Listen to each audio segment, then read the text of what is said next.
Prince Harry and Meghan have been brutally roasted on Saturday Night Live by Colin Jost during his Weekend Update sketch. Let's take a look. NBC has announced plans for a spin-off to the hit series Suits, which will be set in Los Angeles. It will focus on Meghan Markle's character's struggle to balance her legal career while also caring for an unemployed immigrant. A Christmas photo released by the royal family features a bad Photoshop job where Prince Louis's finger appears to be missing. And this is sweet. Meghan Markle said she has a finger they can use if they need it. King Charles said that researchers will be given access to royal archives after it was discovered that his ancestors had shares in a slave trading company. Yeah, it was called England. It was reported that Diddy once invited Prince Harry and Prince William to one of his parties, but they did not go. Although before Diddy could even finish writing the invite, Prince Andrew was there. It's a tale as old as time, or at least as old as Saturday Night Live's Weekend Update. Colin Jost, a man who makes a living roasting the world, just dropped a truth bomb on a certain royal couple, and it was so brutally funny, it's like he hit them with a metaphorical cricket bat. Earlier today, Suits actress Meghan Markle married some unemployed dude who still lives with his grandma. Whispers from the studio audience claim the joke was so sharp it could cut glass. The punchline, sources say, revolved around the one condition for a new US-UK trade deal. The Sussexes had to go back to Britain. But was it really just a joke? Or was it a sign that the entire celebrity world is finally turning on them? Elon built electric cars, he's going to Mars. Why isn't he even involving himself with Twitter? It would be like if the Prince of England gave it all up just to marry an actor from Suits. Meghan Markle has finally revealed why she and Prince Harry call each other M and H. For doing absolutely nothing.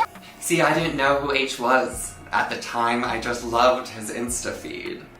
And, you know, I was living in the middle of nowhere in Toronto, Canada, and I didn't even really know the word royal. I mean, besides the Lord song. I love that song. It's an amazing pop rock ballad.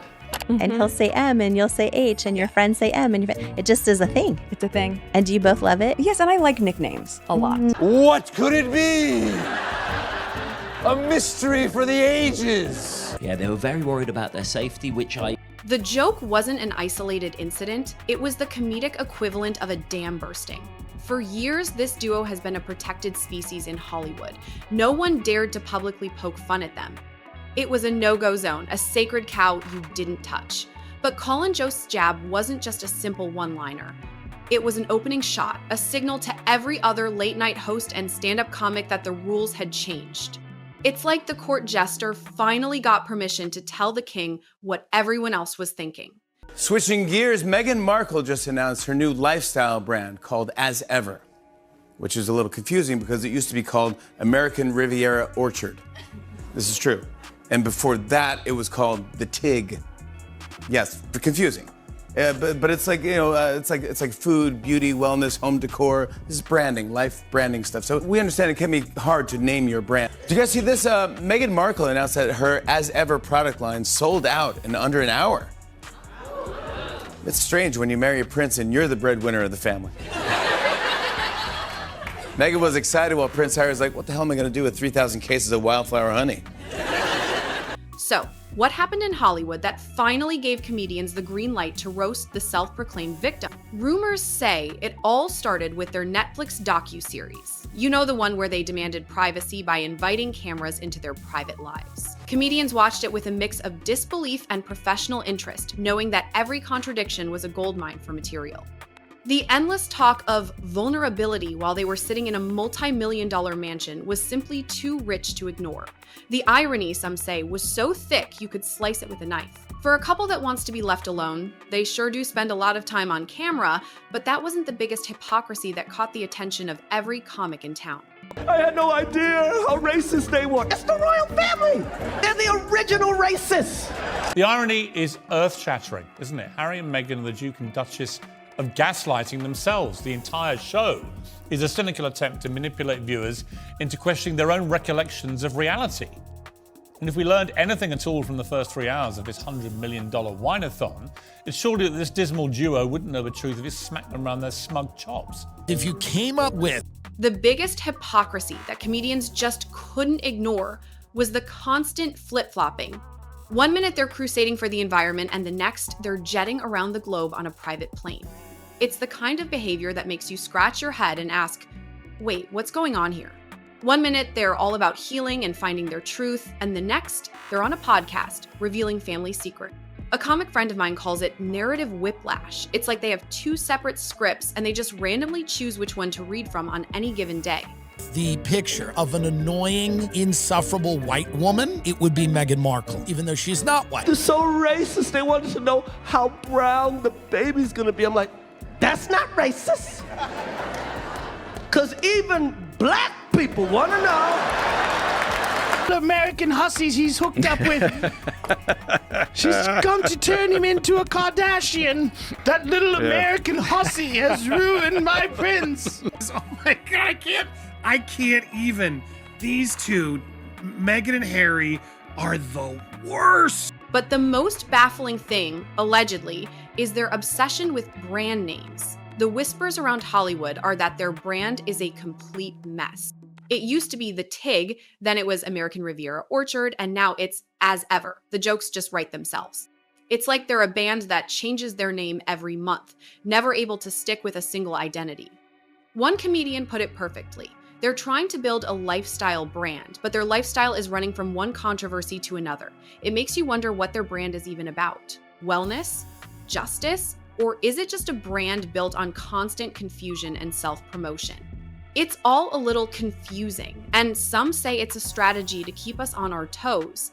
But what if this isn't confusion at all, but a very calculated move? Some in the comedy circuit, who watch this stuff like a hawk, have a theory. They say all the brand changes and public statements aren't a sign of confusion, but a meticulously planned strategy to control the narrative. The constant buzz around their projects, the documentary, the memoir, the podcast, it's all designed to keep them relevant, to keep their names in the headline. It's a cynical attempt to manipulate the media and the public into a continuous cycle of engagement, because for them, bad press is still press. But there's one thing they forgot to consider.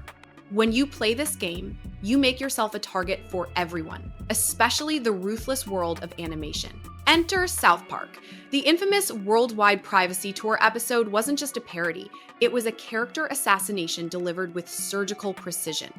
It was so brutal, so on the nose, that rumors say it sent shockwaves through their Montecito mansion. The show portrayed them as whiny, attention-seeking narcissists who wanted privacy while parading around with signs. It was a satirical masterpiece, a 20-minute roast that felt like 100 years of therapy for everyone who was tired of their antics. The episode hit so hard that sources close to their camp said Meghan was allegedly upset and overwhelmed. But if that episode was a haymaker, the next one was a knockout punch. Following South Park, another heavyweight of animation, Family Guy, stepped into the ring. They showed the couple living in a palace, whining about money while doing a sponsored Instagram post for tacos. It wasn't subtle, it was a mirror held up to their faces, reflecting a level of self-parody that was previously thought to be impossible. The joke was so cutting because it tapped into a universal truth. You can't be a victim while living a life of unimaginable luxury and privilege. The contrast between their sob stories and their lavish lifestyle is just too jarring. But here's the real twist. It's not just the comedians and cartoonists who are roasting them, it's the very same media that once championed them. There are whispers in the media world that the outlets who once hailed them as brave rebels are now cashing in on their downfall. It's a classic case of build them up to tear them down. The narrative shifted so quickly from poor Meghan to Meghan the manipulator that it felt like a coordinated campaign. One day, they were front-page heroes, and the next, they were being skewered in op-eds and gossip columns. Sources close to the palace claim it was a deliberate pivot by the press, driven by metrics and clicks. Sympathy sells, but scandal sells even better. So, the question remains, was this media turn a betrayal? Or did they simply provide the media with the perfect ammunition? They allegedly provided the media with everything they needed. From the memoir filled with family secrets to the public statements filled with contradictions, they handed over a treasure trove of material on a silver platter. They talked about being silenced while giving 1 million interviews. They complained about the tabloids while dropping bombshells for a global audience. It's like they wanted to play a high-stakes game of chess, but they didn't know the rules. You can't control a narrative when your actions constantly contradict your words. And this brings us to the ultimate question everyone in Hollywood is asking. Is there any way back from this level of self-destruction? Many in the industry say there's no coming back from this. The satirical clips, the memes, the brutal roasts, it's all cemented their place in popular culture as laughingstock. They're no longer seen as victims, but as performance artists lost in their own script. The jokes don't land because people hate them, they land because they are a perfect reflection of their behavior. One comic puts it like this: they are the poster children for saying one thing and doing another. It's not satire anymore, it's a mirror. And the biggest problem is, they seem constitutionally incapable of doing the one thing that would save them. The one thing they allegedly can't do is shut up. The general sentiment is if they want to be left alone, they need to stop doing interviews, stop making documentaries, and stop writing memoir. They need to disappear from the public eye and live a private life, a concept they talk about but never practice. But every time the public interest wanes, they pop up with a new project, a new statement, or a new tell-all, reigniting the flame of public ridicule. It's a vicious cycle that they seem unwilling to break. What if they need this attention to survive? The whispers are getting louder. Some insiders believe that this constant chaotic spectacle isn't just for attention, but for financial survival. With multi-million-dollar deals to pay for, they can't afford to step out of the spotlight. They need the drama, the controversy, the headlines to keep the money flowing. They've become so dependent on the public narrative that they can no longer live without it.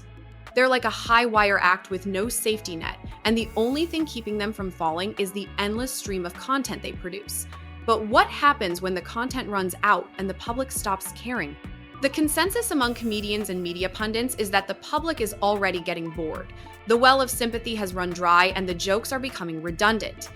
There's a new wave of celebrity chaos on the horizon, and the Sussexes may soon find themselves on the back burner. What happens when the public finds a new object of ridicule? What will they do when they are no longer the main event? Sources allegedly say their team is already scrambling for a new strategy. What will be their next move? A podcast about silence? A memoir about not writing memoirs?